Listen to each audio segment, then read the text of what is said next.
E o bacana, o interessante, é que ser PO não vai exigir de você faça uma pós durante 1 ano e meio, 2 anos, que você faça um curso de graduação de 4, 5 anos e fique ali.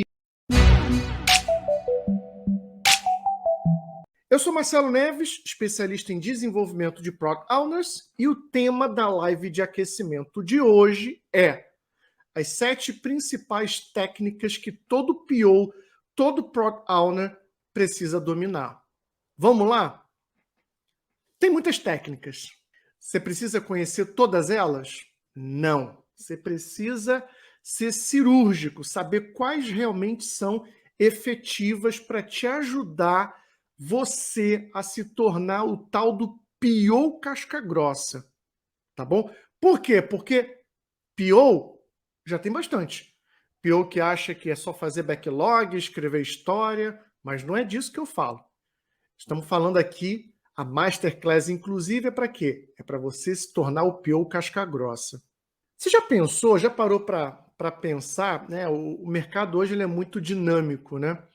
Eu me lembro lá nos idos de 2000, falava-se muito em gestão de projeto, e aí todo mundo queria ser gestor de projetos. Pagava bem, todo mundo queria, né? E aí você via que muita gente não conseguia acompanhar. Poxa, a pessoa queria aproveitar a oportunidade e não conseguia acompanhar. E aí você via todo mundo lá na frente. E aí você pensava assim, puxa, tá todo mundo evoluindo, tá todo mundo melhorando de salário, tá todo mundo agarrando a oportunidade ali de gerente de projeto, isso há 20 e tantos anos atrás. E só eu que não consigo.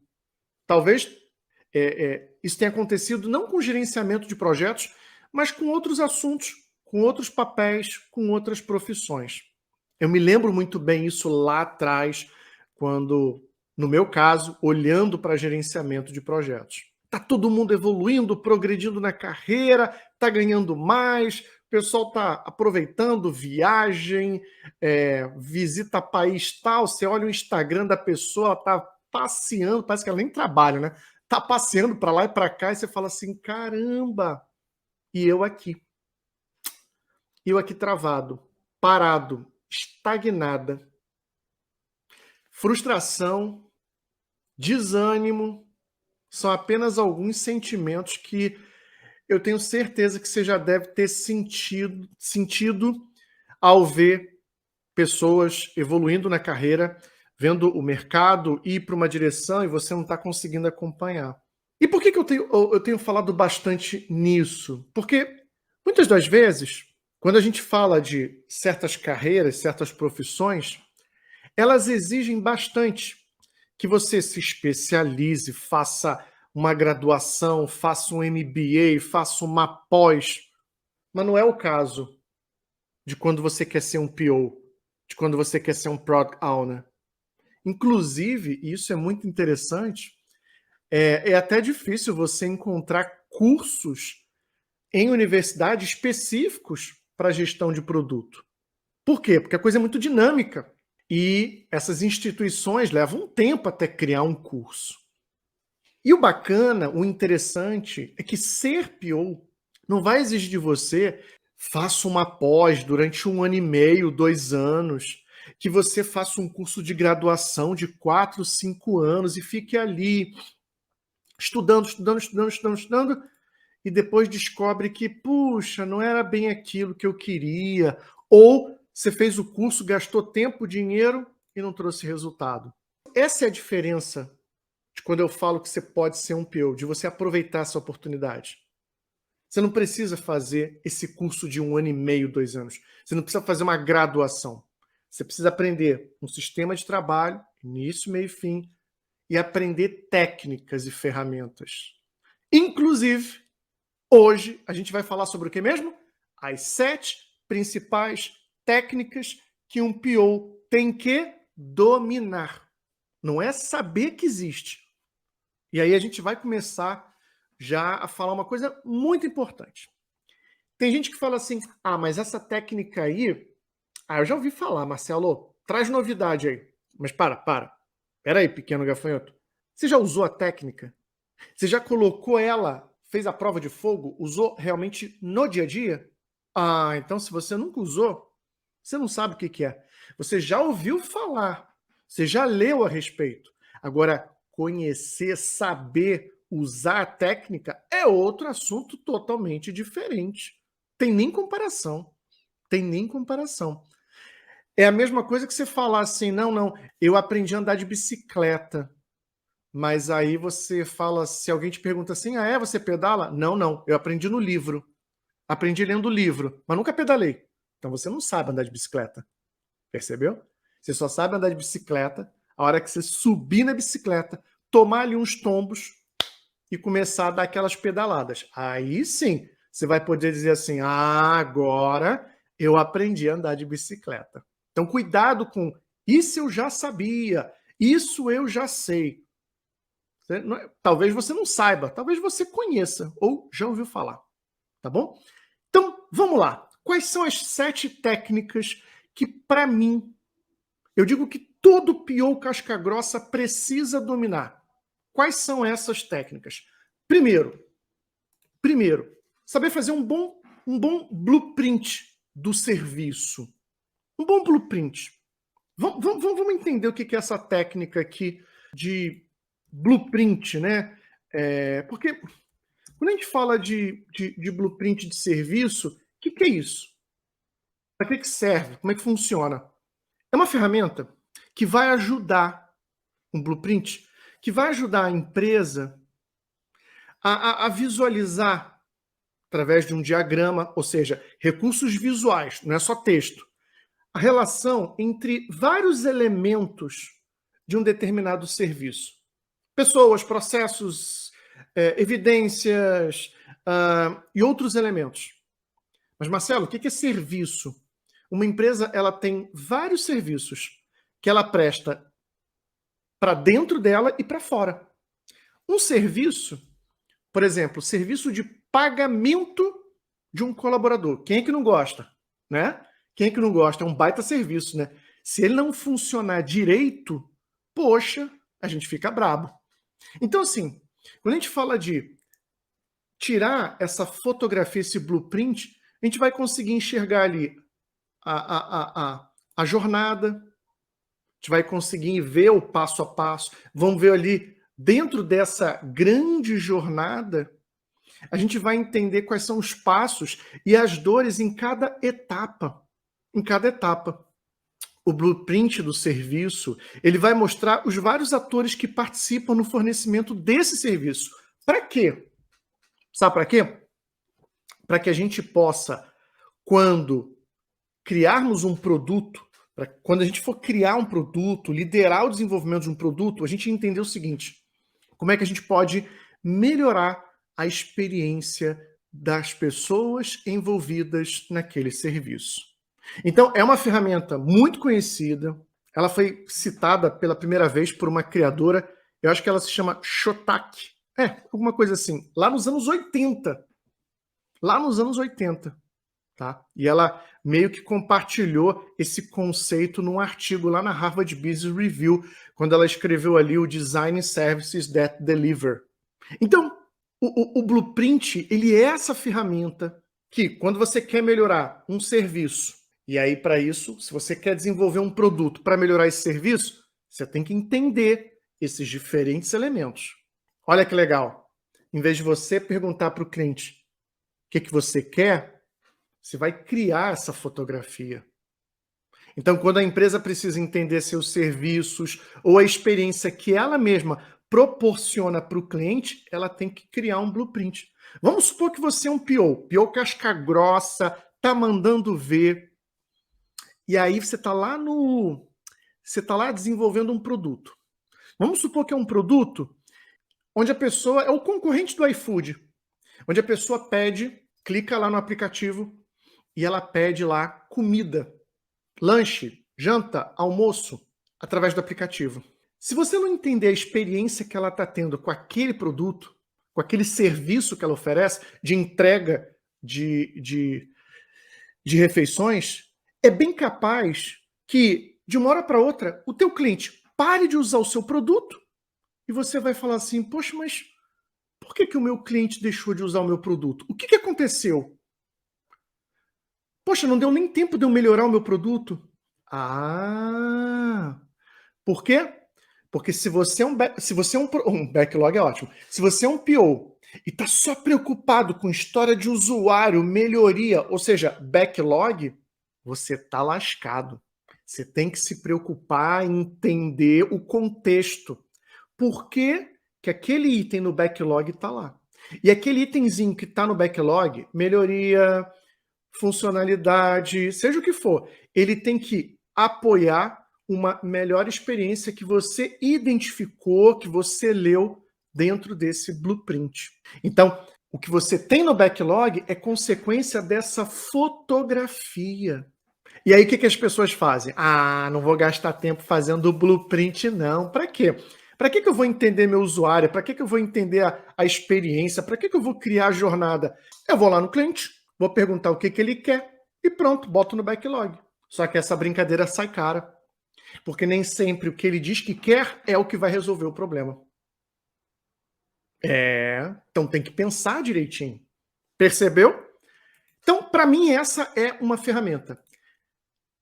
Eu tenho uma perguntinha. Tem alguém que está aqui que é PO? Tem alguém aqui nesse momento que é PO? Vamos lá, me ajuda aí. Sim? Só fala assim, sim, eu tô aqui. Ou eu, pode responder eu. Por que isso? Quem responder que sim, eu sou o PO, responde uma coisa para mim.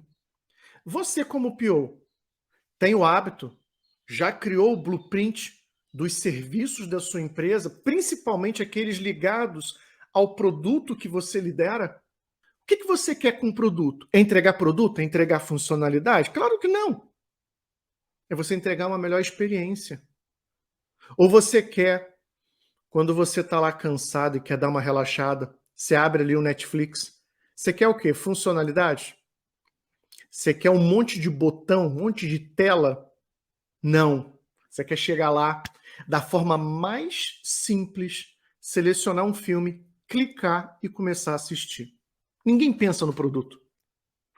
A gente pensa na experiência. Ninguém quer o teu produto. Olha o que eu vou falar. Ninguém quer o teu produto. As pessoas querem os resultados que o teu produto entrega para elas. Então, blueprint. Não faz ainda? Toma cuidado. Próximo. Vamos lá. Próxima ferramenta. Eu vou trazer aqui algumas ferramentas dentro de métricas, tá? Primeiro, OKR. OKR. Você precisa dominar isso. Porque como é que você vai medir a experiência? Lembra que eu falei muito da experiência? Como é que você mede a experiência?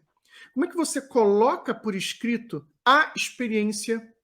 Ou como você vai medir a experiência do teu cliente?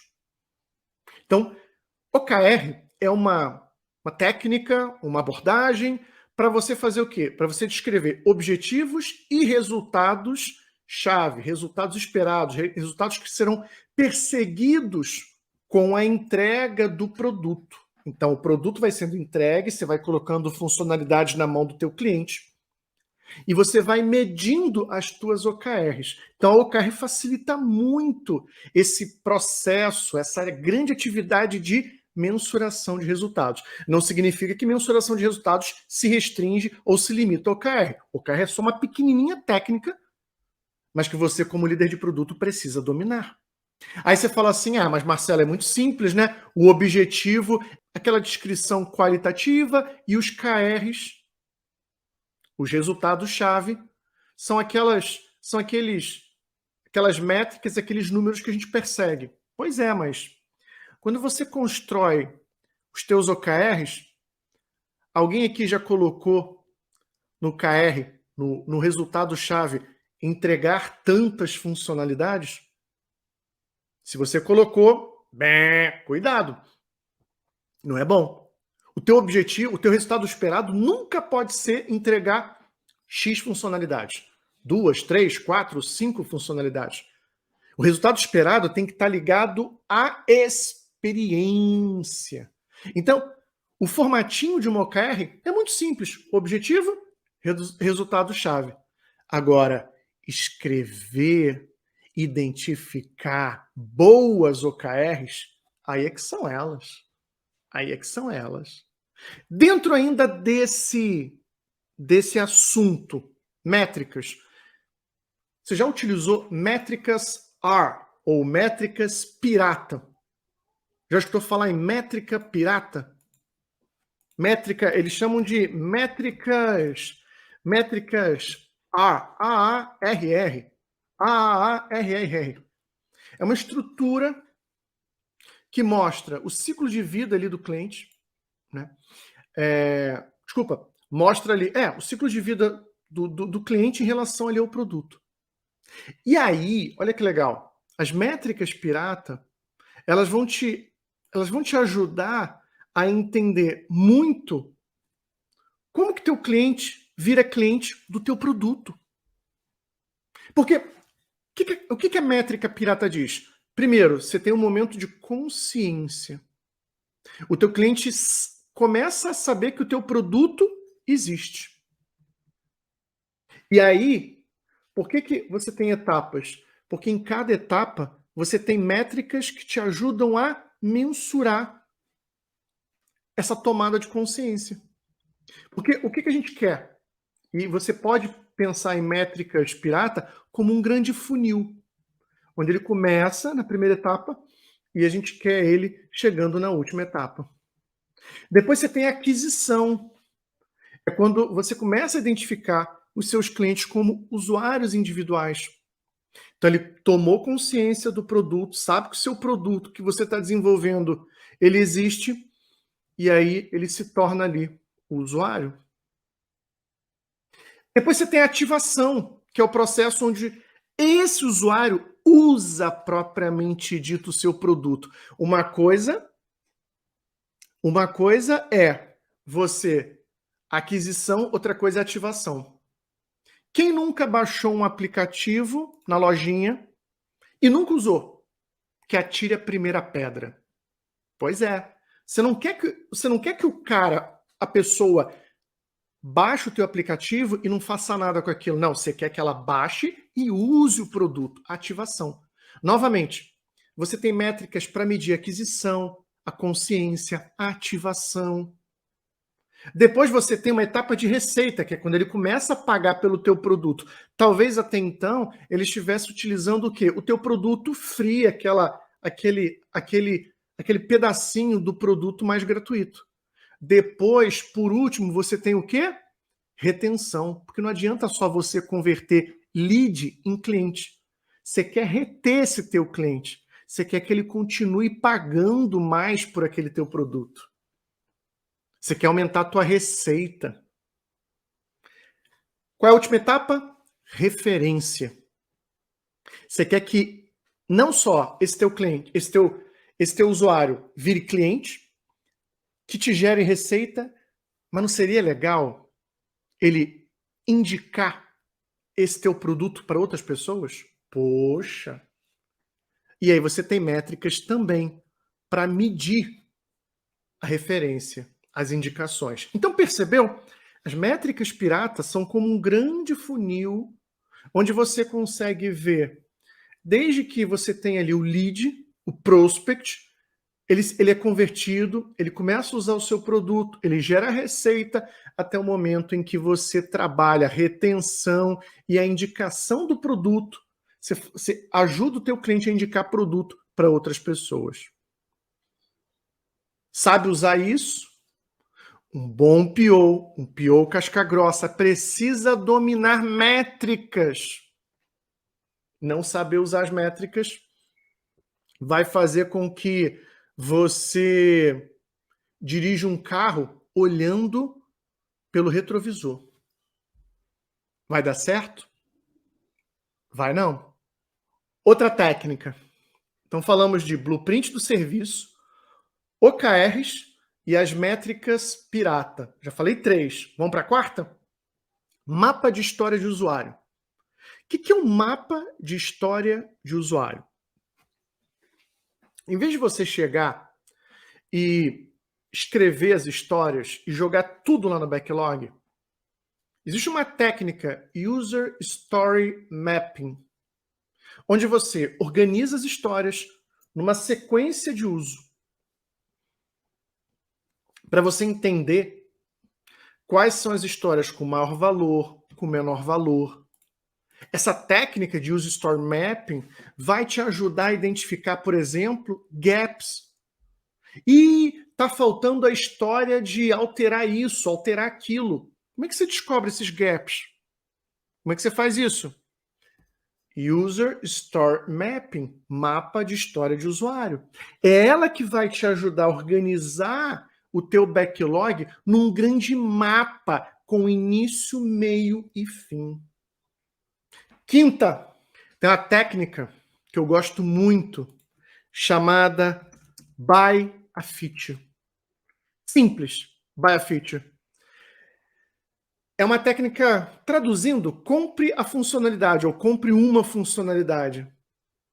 Ela vai te ajudar, é uma técnica de priorização que vai te ajudar a identificar aquilo que é realmente mais importante. Sexta, Inception. Se você é PO, tá querendo ser esse PO casca grossa e não ser só o garoto de recado ou a garota de recado que só fica levando requisito para cá, requisito para lá, você tem que dominar a Inception. A Inception, eu gosto de dizer que é um conjunto de atividades que você faz a descoberta do produto. E para isso você tem que ter que característica ou que habilidade? A habilidade da facilitação. Tem muita gente que não acha fácil, não. Ser um bom facilitador não é simples, não. Exige você desenvolver essa habilidade da facilitação, entende? Então, a técnica é Inception, um conjunto de técnicas, não é nem uma técnica só, é um conjunto de técnicas que vão te ajudar a fazer a descoberta dessas funcionalidades. E para você usar essa técnica, você precisa ser um bom ou uma boa facilitadora, facilitador. O que é ser um bom facilitador? É você saber conduzir a pessoa por um processo do ponto A até o ponto B, lidando com os conflitos, entendendo bem aquele processo, entendendo as diferentes formas de aprendizado. Tem pessoas que aprendem mais rápido, tem gente que não aprende tão rápido. Ser um bom facilitador, você precisa mediar conflitos que vão surgir durante uma atividade. Eu já rodei para mais de 60 Inceptions. É isso mesmo, mais de 60. Já vi gente brigar no meio de Inception. Eu já tive Inception que parou por causa de briga, por causa de conflito. Eu já vi quase de tudo dentro de Inception. E aí o que precisa entrar em cena? O facilitador. Eu preciso ser o cara, o profissional que está ali conduzindo bem o processo. Ser um bom facilitador. Legal? Então, blueprint do serviço, OKR, métricas pirata, mapa de história do usuário, buy a feature, Inception e metamodelo. A gente fala muito sobre comunicação. Não fala sobre comunicação? Preste atenção nesse assunto. Isso vai explodir sua mente. O que é metamodelo? É uma técnica de programação neurolinguística. Depois dá uma googada aí para você ver um pouquinho o que é. O que é metamodelo? Quando você está falando com as pessoas, quando você está observando o mundo, a realidade, existem 3 processos que acontecem aqui mentalmente, dentro da sua cabeça: generalização, deleção e distorção. Sempre. Generalização, deleção e distorção. O que é generalização? É quando ela é boa e ruim, né? A gente só tem que tomar cuidado. Vamos supor que a primeira vez que você foi descobrir que para entrar numa sala e ligar a luz, você perguntou para alguém: vem cá, como é que eu ligo a luz? Eu vou acender a lareira, vou acender a vela. Ah, não, tem um interruptor ali. Olha, aqui tem um interruptor aqui atrás, ó, aqui atrás. Aqui. Você clica nele e você vai ter a luz. A próxima vez que você entrar numa sala, o que você vai fazer? Para acender a luz, você vai procurar um interruptor. Você vai procurar um interruptor. Então, a partir de uma experiência, você generaliza aquela experiência para os outros cenários. A generalização é bacana, não é? Ela é importante? É. Mas já pensou, já teve que lidar com aquela pessoa que diz assim: olha, eu estou usando esse produto, não tem nada aqui que funciona. Nada, não funciona nada, tá tudo ruim. Percebeu como que ela generalizou? Nada funciona, tá tudo ruim. Tem palavrinhas que a gente detecta as generalizações. Tudo, nada. Legal? Deleção. Nós olhamos a realidade e a gente deleta informação. A gente não captura, não retém, não guarda tudo aquilo que a gente entra em contato. A gente sempre exclui. Né? Então, por exemplo, eu geralmente usava a seguinte brincadeira, né? É que agora a gente está remoto, né? Mas geralmente quando eu estou numa empresa eu pergunto assim: você sabe quantos elevadores tem aí no prédio de onde você trabalha? Aí tinha gente que falava: aqui tem um, aqui tem 2 elevadores. Eu falei assim: vocês estão falando do mesmo prédio? Por quê? Porque a gente está olhando para a realidade, mas está excluindo da nossa cabeça uma série de informações. Agora imagina quando você está lidando com pessoas durante o desenvolvimento de um produto e ela exclui informações que são vitais e importantes para o sucesso do produto. E a distorção? Nós distorcemos a realidade. Isso é um processo mental, cognitivo, que a gente tem. Distorção. Um exemplo disso que a gente sempre brinca é: pensa no elefante cor-de-rosa. Você deve ter pensado aí mentalmente: existe elefante cor-de-rosa? Não, não existe. Mas você pensou. Porque a nossa mente, né, o nosso poder cognitivo permite que a gente faça essa distorção. E no dia a dia, as pessoas distorcem as coisas. Ou não é verdade? Então, o que é o metamodelo? O metamodelo é uma ferramenta da programação neurolinguística para a gente lidar quando as pessoas, no dia a dia, generalizam, deletam e distorcem as informações. Então, é uma ferramenta para a gente lidar com o dia a dia. Percebeu? Metamodelo. Baita ferramenta para um PO casca grossa. Ou você está achando que é só conversar cada vez mais, ficar ali horas e horas. Não, existem ferramentas para você ter uma comunicação mais assertiva. Vou dar um bônus. Eu falei 7, não falei? Blueprint do serviço, OKR, métricas pirata, buy a feature, inception, metamodelo. Essas são as 7. Mas eu vou entregar mais para você, como eu sempre gosto de fazer. Árvore de oportunidades. É uma técnica que tem muita gente começando a utilizar. Esqueci o nome dela agora. Esqueci o nome, que é uma autora de gestão de produto muito... Tereza Torres. Se não me falha a memória, hoje a minha mente está cansada. Mas acho que é da Tereza Torres. Uma baita técnica para usar no dia a dia. Árvore de oportunidades. Vou dar mais uma. Design Sprint.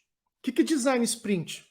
Vai te ajudar, durante a descoberta, a identificar qual é a melhor solução para um dado problema. Como é que você sai de um problema e parte para uma solução? Design Sprint. Vou te dar a última aqui. Por último, só para a gente fechar. Quando a gente fala de priorização, tem várias técnicas, não tem? Gucci. Eu gosto de 2. Rice e WSJF. Weighted Shortest Job First. Essa última WSJF é uma técnica que eu gosto pra caramba. E ela é usada para sequenciar funcionalidade, história, épico, com o objetivo de quê? De criar o maior benefício econômico, calculando, sabe o quê? O custo relativo do atraso e o tamanho do trabalho. Aí os itens são pontuados de acordo com valor de negócio, urgência e risco. Bacana pra caramba. Ó, trouxe aqui para você hoje.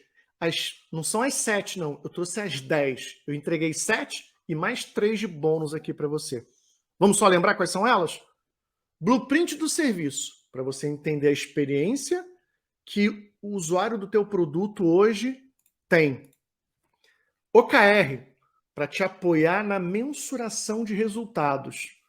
Métricas pirata, para que você possa olhar o teu produto naquele funil e medir os diferentes momentos, desde que teu cliente sai de prospect para lead, de lead para cliente e cliente que recomenda.